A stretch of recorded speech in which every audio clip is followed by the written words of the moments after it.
하셨죠. 우리 가사의 내용 기억하시면서 우리 각자가 또 우리 함께 힘써갔으면 좋겠습니다. 오늘 우리가 13절 말씀부터 보았는데 12절까지 우리가 너무나도 잘 아는 말씀 아닙니까? 팔복을 통해서 그리스도인이 어떤 사람인지 설명하고 오늘 읽은 13절 말씀부터는 그리스도인들이 세상을 향해서 어떻게 살아야 할지를 설명해 주고 있습니다. 세상을 떠나 고립해서 사는 것이 그리스도인이 아닙니다. 비록 오는 세상의 소망을 그렇다고 현세를 떠나서 살아야 한다는 그런 뜻은 결코 아닌 것입니다. 그리스도인들은 세상에 속하지는 않지만 세상과 무관한 관계에 있지도 않습니다. 오히려 세상에 살면서 세상을 변화시키고 개혁시키며 세상의 제약을 막고 사회를 정화시키면서 살아야 하는 것이 우리 그리스도인입니다.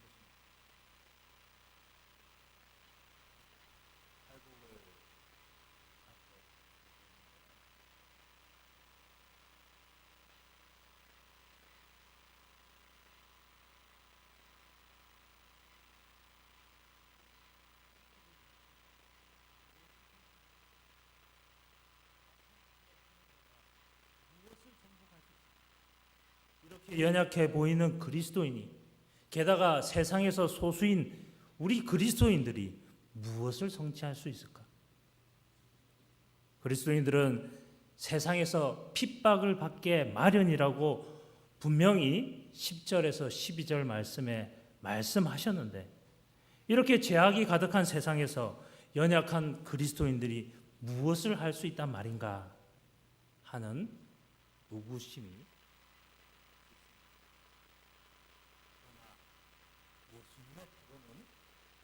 회의적이 아니고 확신 있는 태도였습니다. 예수님께서는 너희는 세상의 소금이다 라고 13절에서 말씀하시고 이어 14절 말씀에서는 너희는 세상의 빛이다 라고 너희를 강조해서 말씀해 주고 있습니다. 예수님께서는 당신의 제자들 모두가 세상에서 삶을 영위할 때 자기 자신을 소금과 빛으로 생각하기를 바라셨습니다. 그럼 먼저 소금에 대해 살펴보겠습니다. 왜 예수님께서는 소금을 비유에 사용하신 것일까요? 소금이 무슨 일을 합니까? 시간의 간격을 넘어서 역사 전반에 걸친 소금의 주된 용도에 대해서 한번 생각해 보겠습니다.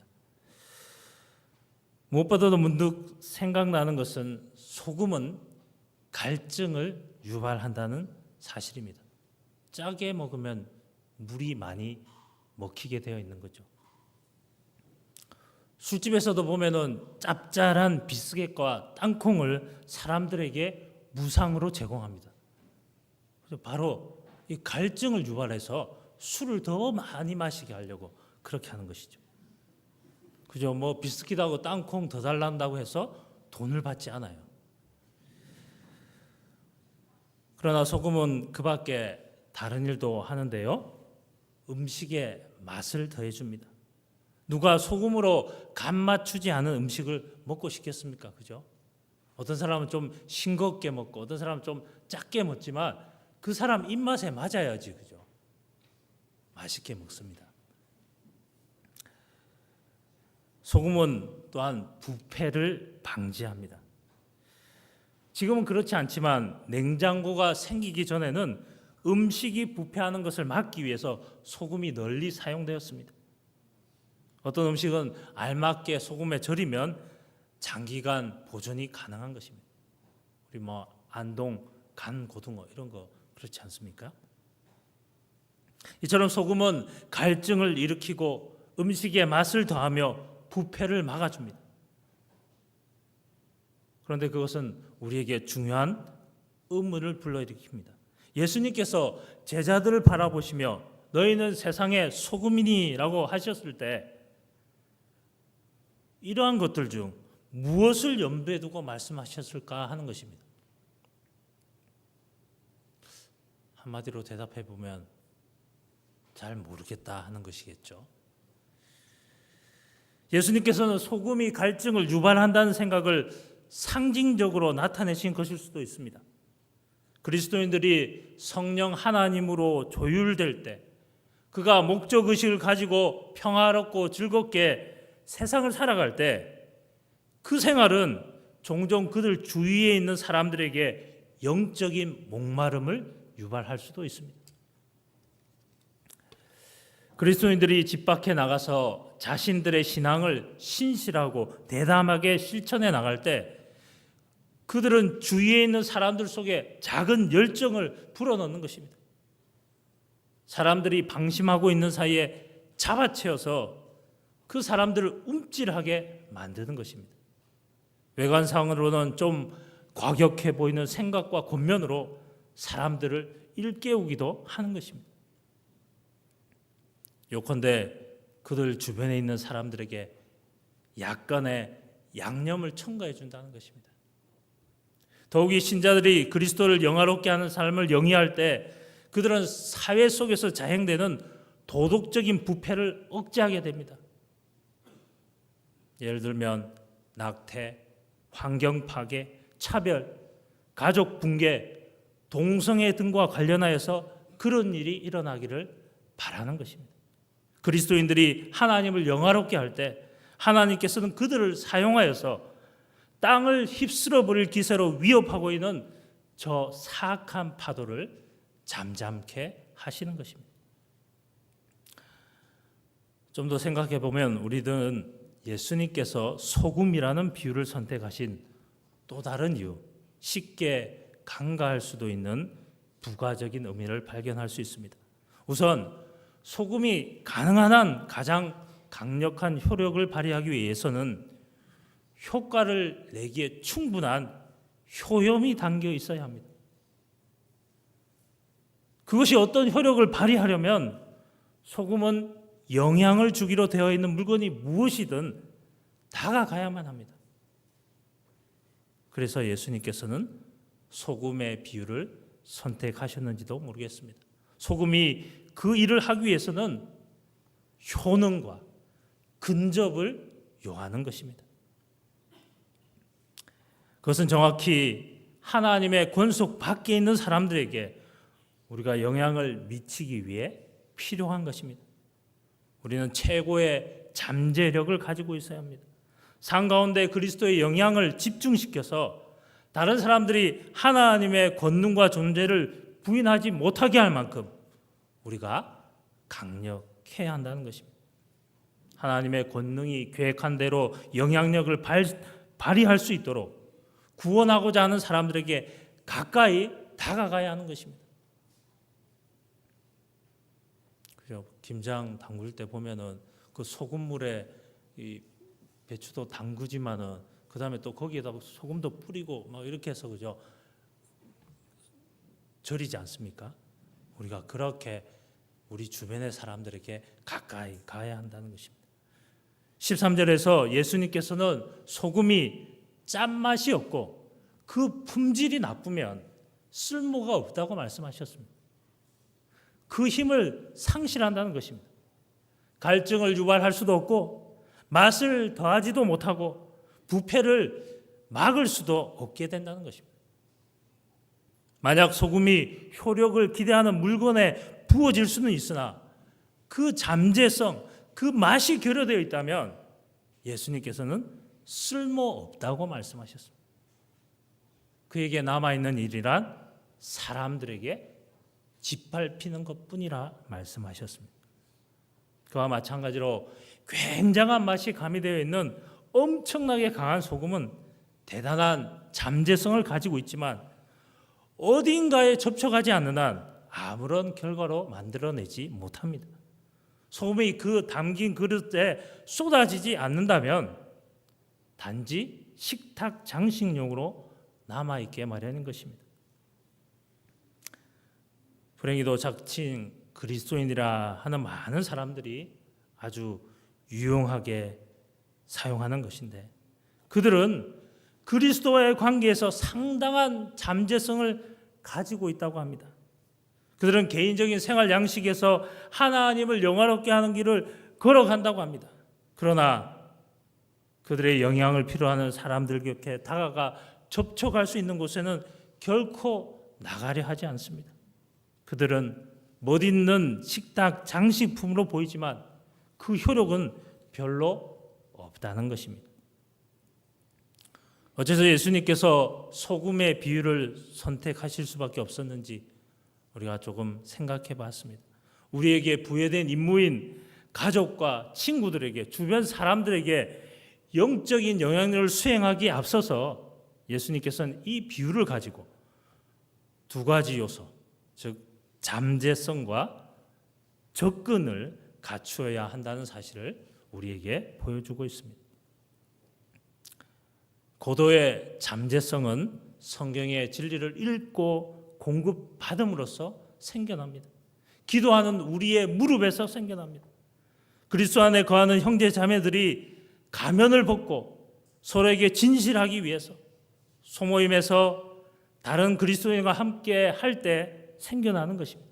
성경에서 말하는 역할을 다하는 교회에서 봉사하고 헌신할 때 생겨납니다. 다른 사람과 우리의 믿음을 적극적으로 나누려 노력을 기울이는 가운데 그 과정에서 성공과 실패를 경험하면서 생겨나는 것입니다. 그래서 우리가 이렇게 공동체로 모이는 거 아닙니까? 서로 각자 달라서 똑같은 사실에 대해서도 해석이 다를 수 있습니다.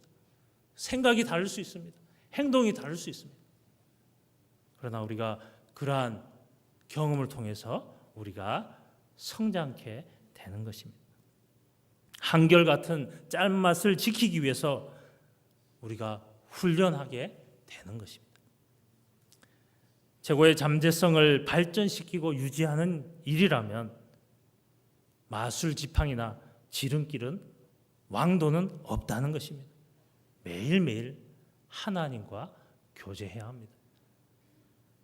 그러면 그분의 말씀은 성령 하나님의 인도하심에 우리의 마음을 열게 합니다.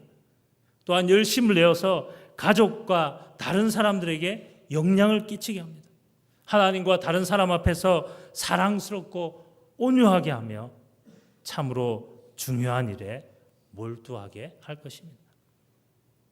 이러한 활동들은 우리로 하여금 계속적으로 하나님의 거룩한 능력을 두드리게 하는 것입니다. 물론 우리들 한 사람 한 사람은 더욱 강한 짠맛을 내기 위해서 인격을 훈련하고 하나님과의 결속을 강화해야 합니다. 우리들은 갈증을 유발하고 맛을 더하며 주변에 있는 사람들과 서로 접촉하는 만큼 도덕적인 부패를 방지하는 방부제 역할을 하며 우리 인생을 살아갈 수 있는 것입니다. 둘째로 우리 14절 말씀에 보면 이렇게 말씀하고 있습니다. 우리 다시 한번 14절 말씀 함께 보겠습니다. 시작. 너희는 세상의 빛이라 산 위에 있는 동네가 숨겨지지 못할 것이요. 예수님께서 세상적으로 단순하고 평범한 사람들을 향해서 너희는 세상의 빛이라 라고 말씀하셨습니다. 얼마나 의미심장한 말씀입니까? 별로 중요하지도 않고 인정받지도 못하는 평범한 그리스도인들을 향해서, 우리를 향해서 너희는 세상에 밝히는 빛이라고 말씀하신 것입니다. 이 말씀은 그리스도인들에게 위로를 주는 말씀이고 그리스도인의 긍지를 갖게 하는 말씀입니다. 또한 그리스도인의 중요성과 그리스도인이 얼마나 영광스러운 위치인가 하는 것을 말씀해 주는 것입니다. 우리가 비록 연약하고 평범한 사람들이지만 예수님께서는 우리를 세상의 어둠을 쫓아내는 빛이라고 말씀하신 것입니다. 평범한 그리스도인들이 어떻게 세상의 빛이 될 수 있겠습니까? 예수님께서 너희는 세상의 빛이다 라고 말씀하신 것은 다른 말로 우리 자신이 세상의 빛이다 라는 것입니다. 그러면 연약하고 평범한 우리가 어떻게 세상의 빛이 될 수 있겠습니까? 예수님께서 세상에 오신 것은 세상에 빛을 주시기 위함이었습니다. 우리 함께 요한복음 8장 12절 말씀 함께 보겠습니다. 시작. 예수께서 또 말씀하여 이르시되 나는 세상의 빛이니 나를 따르는 자는 어둠에 다니지 아니하고 생명의 빛을 얻으리라. 예수님만이 세상의 빛이십니다. 그런데 우리들은 예수님으로부터 빛을 받았을 뿐만 아니라 우리가 빛으로 지음받은 것입니다. 그리스도인이 빛 대신 예수님과 신비롭게 연합되어서 우리 스스로 빛을 나타내게 된 것을 말씀하고 있습니다. 그리스도인이 밝히는 빛은 바로 그리스도 자신인 것입니다. 따라서 우리가 그리스도인에서 가정에서 일터에서 생활할 때 빛을 발하게 되어 있습니다. 어둠이 퇴치되어야 하는 것입니다. 그런데 그리스도인들은 세상의 빛 역할을 하기 전에 소금의 역할을 해야 한다는 사실을 기억해야 합니다. 예수님께서 너희는 세상의 빛이라고 하시기 전에 너희는 세상의 소금이라고 말씀하셨기 때문입니다. 이 사실은 그리스도인들이 소금의 역할과 빛의 역할의 그 순서를 뒤바꾸서는 안 된다는 말씀인 것입니다. 사람들은 조용히 부패를 막고 생의 맛을 제공하기보다는 외적으로 드러내기를 좋아합니다. 소금의 역할보다는 빛의 역할을 먼저 생각한다는 것입니다. 입으로는 아름다운 말을 하면서 생활은 그 반대로 나타난다는 것입니다. 그러나 예수님께서 너희는 세상의 소금이라고 먼저 말씀하신 것은 소금의 역할 없이 빛의 역할만 하는 그리스도인은 예수님의 뜻에 합하지 않다는 것입니다. 이미 우리가 살펴보았듯이 소금은 예수님을 따르는 자들이 어떤 사람이 되어야 하는지 그 특징을 묘사하기 위해 사용했던 두 가지 비유 중 하나에 불과합니다. 다른 하나는 빛이었습니다. 예수님께서는 14절에서 너희는 세상의 빛이라고 말씀하십니다. 예수님께서 무슨 이유로 이 비유를 선택하셨는지 우리가 의문을 갖게 되는 것은 당연할 것입니다. 빛이 무슨 일을 합니까? 가장 기본적인 대답은 빛은 사물을 볼 수 있게 합니다. 보이는 것들이 무엇인지 알게 합니다. 빛이라는 용어의 성경적 용례를 조사해 보면 그 중심 사상은 하나님의 진리를 사람들에게 분명하고 설득력 있게 제시하고 그 진리의 실체를 나타내 보기 위해서 명백히 설명해 주는 것입니다. 그 비유는 그리스도가 없는 단조로한 삶과는 대조되는 그런 생활 양식을 표본으로 보여줘야 할 그 필요성을 내포하고 있습니다. 그 특징 사상은 복음 메시지의 중심을 명백하게 표현하는 것으로 나타나는 것입니다. 예수님께서는 그분을 따른 제자들이 그 가르친 대로 삶을 영위함으로써 꼼꼼하면서도 정확하게 용서와 은총에 관한 그의 메시지를 설명해 줌으로써 다른 사람들을 영적으로 조명할 수 있기를 바라신다고 밝히신 것입니다. 그것이 바로 빛이 되는 것입니다. 예수님께서는 또한 15절, 16절에서 이렇게 말씀하고 계십니다. 우리 다시 한번 15절, 16절 말씀 함께 보겠습니다. 시작. 사람이 등불을 켜서 말 아래에 두지 아니하고 등경 위에 두나니 이러므로 집안 모든 사람에게 비치느니라. 이같이 너희 빛이 사람 앞에 비치게 하여 그들로 너희 착한 행실을 보고 하늘에 계신 너희 아버지께 영광을 돌리게 하라. 빛이 의도한 효과를 발휘하기 위해서는 덮여 있거나 후미진 곳에 있어서는 안 된다고 말씀합니다.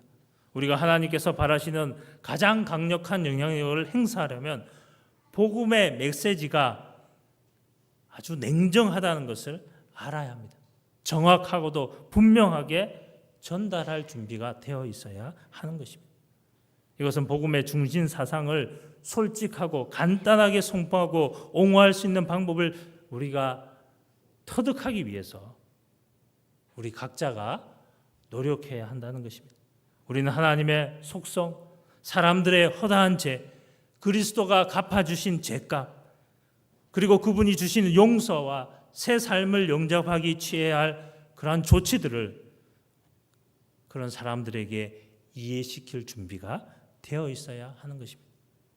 이렇게 하지 않는다면 사람들은 우리의 구별되는 삶의 특성의 실체를 이해하지 못하고 의혹 속에 남게 될 수도 있습니다.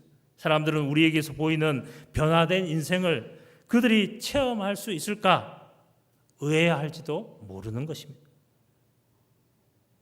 이제 우리가 밖으로 나가서 그것을 말할 수 있겠습니까? 많은 그리스도인들은 자신이 솔직하면서도 일관된 모습으로 신앙생활을 하면 주위 사람들이 그것을 보고 그 삶을 원할 것이고 그들 스스로 그렇게 살아가는 방법을 어느 정도는 이해하게 되리라고 생각하기도 합니다. 또 어떤 사람들은 자신들에게 다가와서 삶을 그토록 특별하게 만들어주는 것이 무엇인지 물을 것이고 그럴 때 기회를 포착하여서 사람들에게 설명하면 되리라고 생각합니다.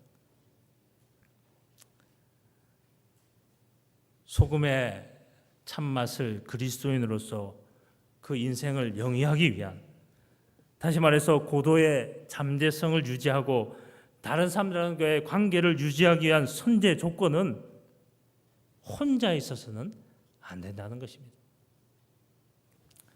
우리가 믿음 생활을 오래 하시고 그러면은 주위 사람들이 믿는 사람들 밖에 없는 수가 종종 있지 않습니까? 그래서 우리가 좀 이러한 것을 적극적으로 주변에 이웃들 중에 안 믿는 사람들, 여러분들이 그죠? 뭐 어떤 가게를 간다든지 그런 식으로 우리가 노력해야 한다는 것입니다.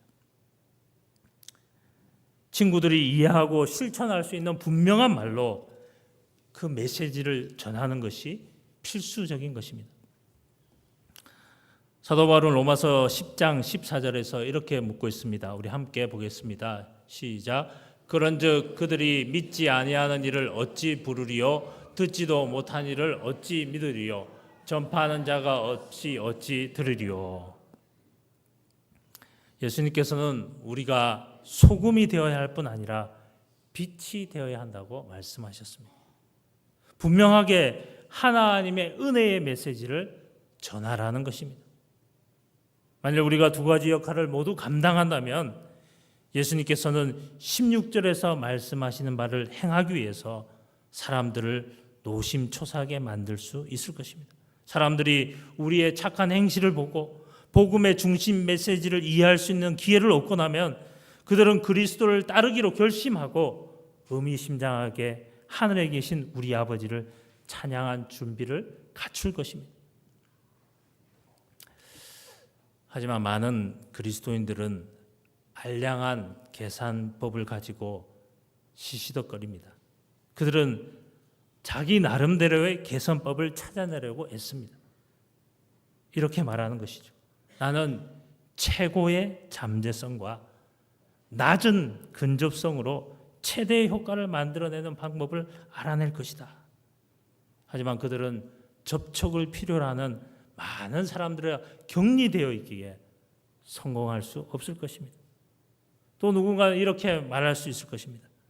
나는 여러분이 상상할 수 있는 최고의 근접을 하겠습니다. 구분이 안 될 만큼 많은 군중과 함께 행동하겠습니다. 그러면 최대의 효과를 낼 수 있을 것입니다. 그러나 그 사람은 효과를 내지 못할 수도 있습니다. 구별성, 잠재성, 그 맛을 가지지 못한다면 아무 효과를 나타내지 못하게 되는 것입니다. 많은 사람들이 이런 말들로 그 문제를 결론 지으려고 할 것입니다. 그럼 좋습니다. 나는 일관된 그리스도인의 삶을 영위하여서 내가 가진 그 맛의 성분을 높인 후에 전도하고 싶은 사람들에게 영향을 미칠 수 있는 영역으로 진입하는데 필요한 노력을 기울일 생각이요. 그러니 제발 나에게 지금 당장 어떤 답을 요구하지 마십시오. 그들 앞에서 내 신앙대로 살아갈 것이요. 그러다 보면 아마 어느 정도는 해낼 수 있지 않겠습니까? 하는 것이죠. 혹시 그런 생각을 가지고 있는 분이 계신지 모르겠습니다. 난 아직 믿음이 연약하니까 어떻게 내가 전도를 할 수 있을까?